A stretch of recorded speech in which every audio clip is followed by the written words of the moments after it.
चलिए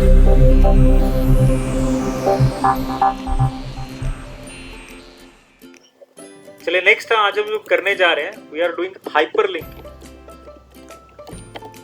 अभी तक जो हमने किया वो टेक्स्ट के ऊपर काम किया। मैं हल्का सा इमेज का भी बताऊंगा कि इमेज अपने साइट के ऊपर किस तरह से लगाएं, लेकिन और डिटेल में हम इमेज के बारे में पढ़ना है। बट पहले हम कर रहे हैं हाइपरलिंक, जिसका हमारा एक्चुअली रोल था कि हाइपरलिंक इज व्हाट, कि हम एक पेज से दूसरे पेज के ऊपर क्या है जंप कर रहे हैं। तो हम सारा कंटेंट एक ही पेज में नहीं डालेंगे, we may have content on multiple pages. अब उन मल्टीपल पेजेस को आपस में लिंक कैसे करना है हमने वो देखना है। सबसे पहले तो मैं छोटा सा एक टैग बता रहा हूँ कॉल्ड इमेज टैग, कि अगर आपको अपने साइट में कहीं पर अब तक हमने टेक्स्ट डाला था, अगर कोई फोटोग्राफ डालनी है तो वो किस तरह से डालोगे।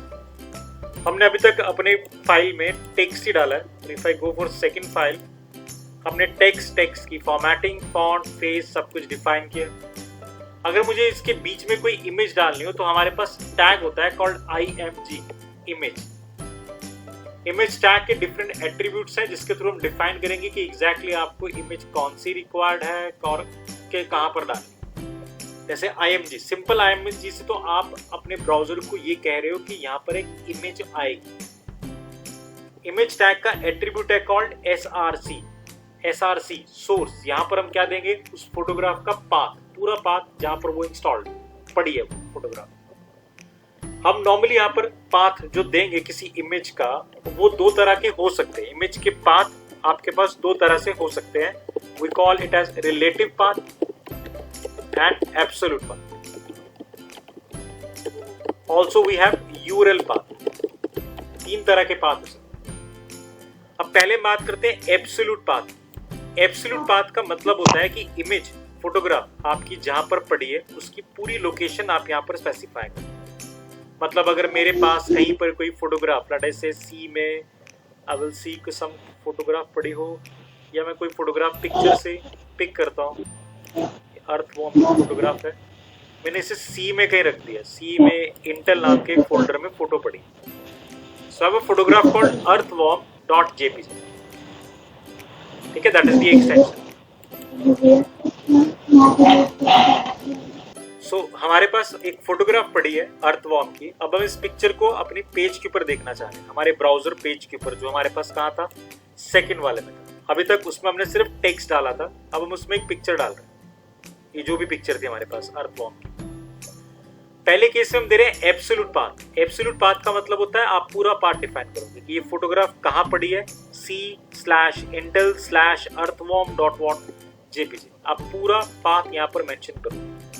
मतलब मैं यहाँ पर लिखूंगा c:// दूसरे वाला यूज होगा intel/we-have-earthworm.jpg। मैंने एक फोटोग्राफ डिफाइन कर दिया। अब मैं इसे रन करता हूँ, अपनी स्क्रीन को रिफ्रेश, मेरे पास वो इमेज आ रही है, that is an earthworm image. अब नॉर्मली हम ये एब्सोल्यूट पाथ नॉर्मली क्या हम कभी भी यूज नहीं करेंगे, बिकॉज मेरी फाइल में एक एब्सोल्यूट पाथ यूज है c:/intel/earthworm। इसका मतलब जब मेरी वेबसाइट को ओपन करेगा कोई भी यूजर अपने ब्राउजर के अंदर, तो ये फाइल उसके कंप्यूटर में इंटेल फोल्डर में क्या है सर्च की जाएगी। अब जब मैं कोई साइट खोलता हूँ, उस वेबसाइट में अगर कोई इमेजेस हैं तो वो इमेजेस मेरे कंप्यूटर में सर्च नहीं होती, इमेजेस तो उसी साइट से डाउनलोड होती है। ठीक है ना, वहीं से आती है हमारे पास इमेजेस। अब ये क्या मानेगा, ये मानेगा कि ये फाइल आपके कंप्यूटर के इस फोल्डर में क्या होनी चाहिए, एब्सोल्यूट पाथ है। जो आपके लोकल कंप्यूटर में अभी पड़ी है, आपके पास फोटोग्राफ आ भी गई, बट जब मैं इसी फाइल को आपके कंप्यूटर में ट्रांसफर करूंगा या ऑनलाइन सर्वर पे ट्रांसफर करूंगा, सपोज ये फाइल मैं आपको अभी स्काइप पे मेल कर दूं, स्काइप पे सेंड कर दूं, तो जब आप इस फाइल को ओपन करोगे इसमें ये आपको नजर नहीं आएगा स्काइप, क्योंकि ये सर्च करेगा कि आपके सिस्टम पे इंटेल फोल्डर के अंदर ये वाली फाइल क्या होनी चाहिए, इसी लोकेशन पर होनी चाहिए। That is what we called कि हमने क्या दिया, एब्सोल्यूट पाथ दिया। Second one we have relative path with respect to current directory. एक तो ये है कि मैं आपको अर्थवॉर्म वाली पिक्चर भेजूंगा, मैं आपको ये वाली फाइल भी भेजूंगा second.html और अपनी फोटोग्राफ भी भेजूंगा अर्थवॉर्म वाली। लेकिन इस फोटोग्राफ को आपको रखना कहाँ होगा, सी में इंटेल फोल्डर में रखना होगा, HTML फाइल जहां मर्जी रख लो। लेकिन अगर मैं रिलेटिव पाथ देता हूँ, रिलेटिव पाथ का मतलब है जैसे मैंने यहाँ पर कोई पाथ नहीं दिया और अर्थवॉर्म लिखा है सिर्फ, इसका मतलब अज्यूम होगा कि अर्थवॉर्म नाम से जेपीजे फाइल कहाँ होनी चाहिए, जहां एचटीएमएल फाइल पड़ी, करंट डायरेक्टरी। अगर हम कोई डायरेक्टरी स्पेसिफाई नहीं करते तो it is assumed as what, current working directory. मतलब करंट वर्किंग डायरेक्टरी का मतलब जहां पर आपकी एचटीएमएल फाइल पड़ी है, जो फाइल को आप ओपन कर रहे हो, उसी लोकेशन में क्या होनी चाहिए, ये फोटोग्राफ होनी चाहिए। फिलहाल तो उस लोकेशन पे नहीं है, सो अगर मैं फोटोग्राफ को रन कर रहा हूँ नहीं आ रही, क्योंकि फोटोग्राफ है ही नहीं करंट लोकेशन पे, क्योंकि मेरी करंट लोकेशन तो है डेस्कटॉप, सेकंड फाइल ये पड़ी, बट वो फोटोग्राफ तो कहीं और पड़ी, सी में इंटेल। तो मैं अब अगर मैं वो फोटोग्राफ यहाँ से सी में इंटेल से फेच करके इस करंट डायरेक्टरी के अंदर ही रख देता हूँ, दोनों सेम लोकेशन पर है, second and earth same location पर है, तो अब अगर मैं रिफ्रेश कर रहा हूँ फोटोग्राफ आ रही, यानी अब मैं सिर्फ आपको क्या करूंगा, HTML फाइल दूंगा और ये फोटोग्राफ दूंगा और आपको कहूंगा फाइल खोल लेना, दोनों को एक जगह पर रख दो, जहां मर्जी रखो, डजंट मैटर आप कहां रख रहे हो। पिछले केस में मेंशन था कि आपको ये फोटोग्राफ सी में इंटेल में ही रखनी है, कहीं और नहीं रखोगे, बट यहाँ क्या मेंशन है कि आप उसे अपने किसी जहां HTML फाइल सेव कर रहे हो वहीं पर इसे रखें, सेम फोल्डर के अंदर आप इसे रख दो। क्लियर हुआ? That is called relative path. Relative path का मतलब होता है path with respect to current directory, with respect to current directory. अब इसका दूसरा मतलब क्या है with respect to current directory का? जब हम कोई वेबसाइट बनाते हैं ना, जैसे अभी हमने एक वेबसाइट साइट बना रखी है, ये पेज बना रखे हैं, इसे बंद कर रहा हूं। हम जब एक वेबसाइट बनाते हैं तो हम कहते हैं अपना प्रोजेक्ट का काम करने के लिए एक अलग से फोल्डर बनाते हैं, लेट अस से साइट 1 हमारा फोल्डर हो गया, हम अपनी सारी साइट यहाँ बनाएंगे। अभी तक हमने साइट में क्या रखा हुआ है, second.html, मैंने इसे मूव कर दिया। आई हैव earthworm.jpg, मैंने इसे भी मूव कर दिया। मेरी इस साइट में सारा मेरी वेबसाइट के काम पड़ा। अब आगे जाके आप देखोगे वेबसाइट में ना बहुत सारी चीजें रिक्वायर्ड होंगी, तो हम अलग अलग इसमें भी क्या बनाते हैं, फोल्डर बनाते हैं। लाइक मैंने एक और नया फोल्डर बनाया इमेजेस का, कि सारी फोटोग्राफ्स मैं यहाँ पर सेव करूंगा, तो ये फोटोग्राफ्स मैं इमेजेस में डालूंगा, ताकि मैं अपने हर फाइल को कहूं कि जितनी भी फोटोग्राफ्स हैं वो कहां पड़ी है, इमेजेस पे पड़ी है, आपको वहीं से फेच करना। इन दैट केस जो हमारी फाइल थी सेकंड वन वाली,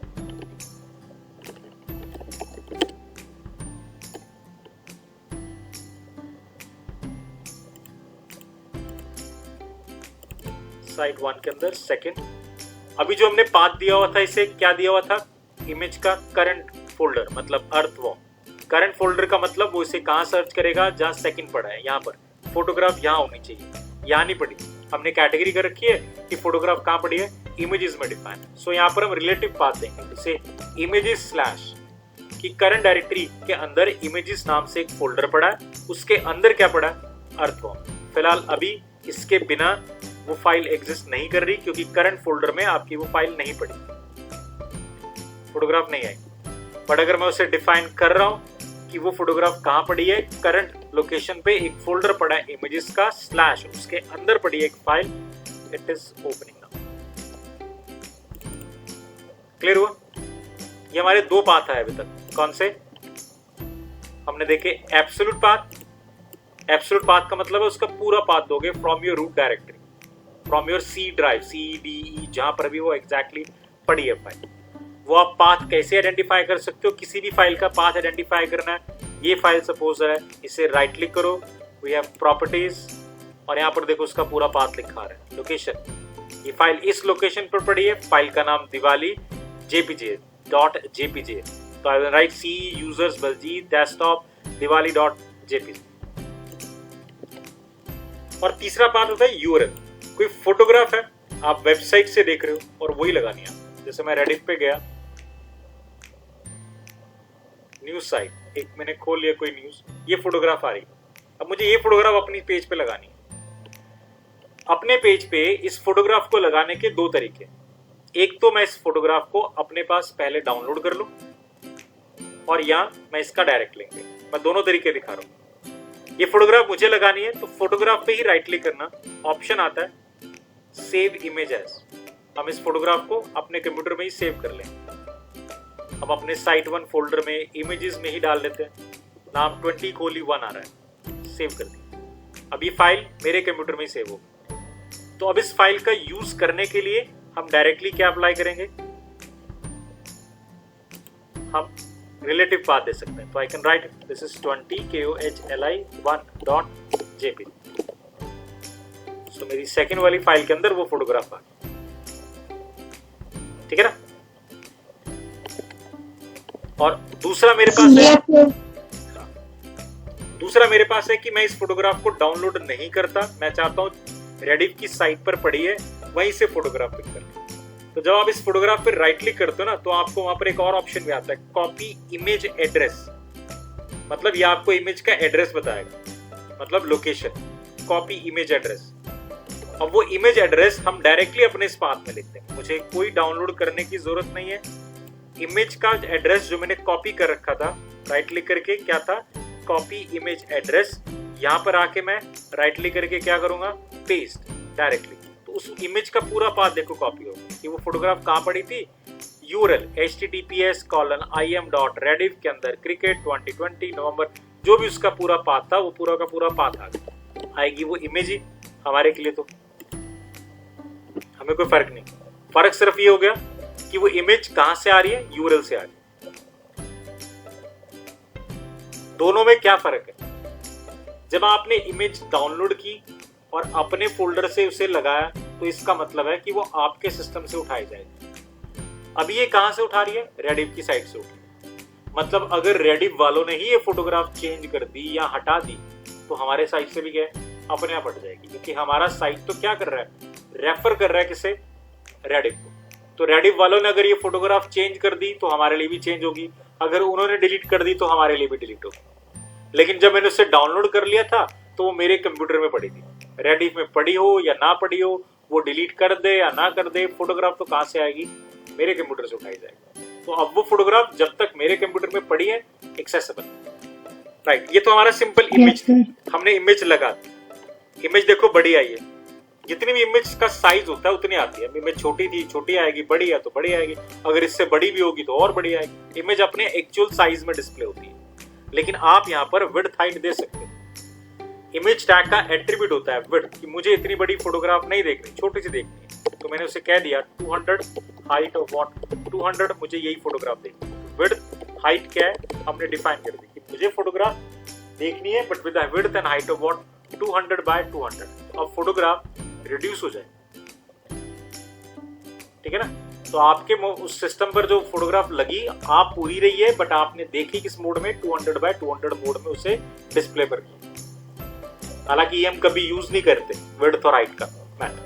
अगर आपको लगता है फोटोग्राफ छोटी लगानी है तो हम फोटोशॉप एडिटिंग सॉफ्टवेयर का यूज करेंगे और इस फोटो को छोटी करेंगे, क्योंकि फोटो बड़ी है मतलब वो फाइल साइज भी बड़ा है। फोटो छोटी हो जाएगी तो फाइल का साइज भी कम हो जाएगा, जल्दी खुलेगी।